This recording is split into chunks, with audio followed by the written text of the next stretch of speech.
What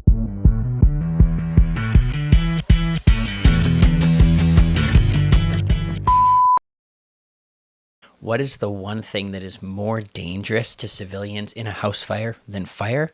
We're going to talk about that today. So, some estimates are as high as 80% of fatalities in a structure fire are actually due to smoke inhalation, not the flames themselves. The reason is threefold. Three ways that smoke can kill you. It can either kill you due to its thermal properties, its toxic properties, or through asphyxiation. We're going to go into all three today. So we were on a call on my last block, and we had what was called what we call a pot on the stove call. Someone had left a element on their stove on with a pot on it with food in it and had forgotten about it. Now this poor individual was actually quite unwell, and they had passed out in their apartment and left the stove on. So we got called because a neighbor had seen smoke in the neighboring unit, and the smoke detector was going off. So we get on scene. We were about to break the door down, but my captain realized that maybe we could get in through the window. So we opened up the window.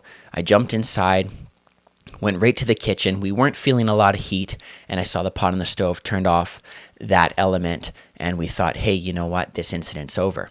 Then I looked beside me, and in the bathroom, there was a victim passed out. We made the rescue real quick. Thankfully, the victim is okay.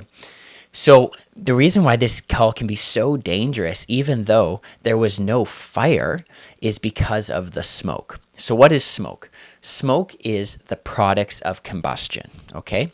It consists of particulates, which would be carbon or any other actual solid matter that's very fine that gets released during the combustion process. It can be toxic gases, or it can actually be water vapor. So those are the products of combustion in the smoke. Now, I told you the three ways that smoke can kill a victim. The first way is through thermal burns. So and this is not fire, this is separate from fire. When a fire is burning, it produces this very hot smoke.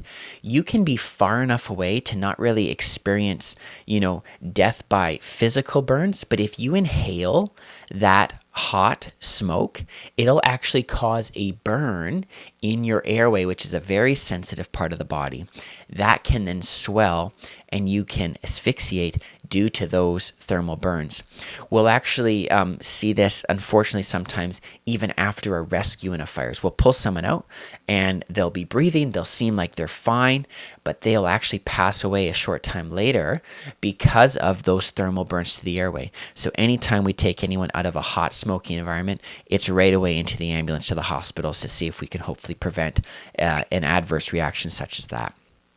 The second way that smoke can kill you is through the toxins. There are untold numbers of toxins in our smoke, especially in the modern firefighting environment.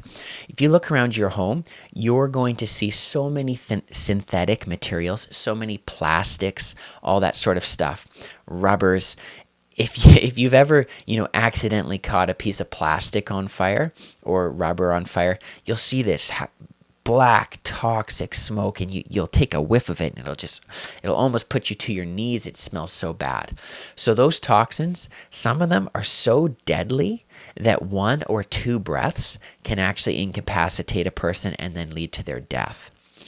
The final way that smoke can kill you is through straight asphyxiation. We've talked about this before on the channel.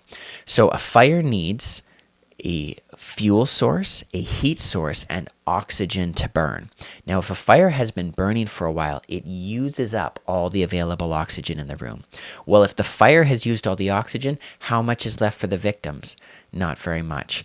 And this is why, unfortunately, sometimes people will pass away in their sleep because they won't even wake up during the fire. This is the critical nature of having working smoke detectors in your home. You may be asleep and the oxygen level in your house is slowly decreasing due to that fire. And if you don't have working smoke detectors, you might never wake up. So going back to that call and the victim rescue we were able to perform, it was a good outcome. The apartment was full of smoke, but not to a deadly level yet.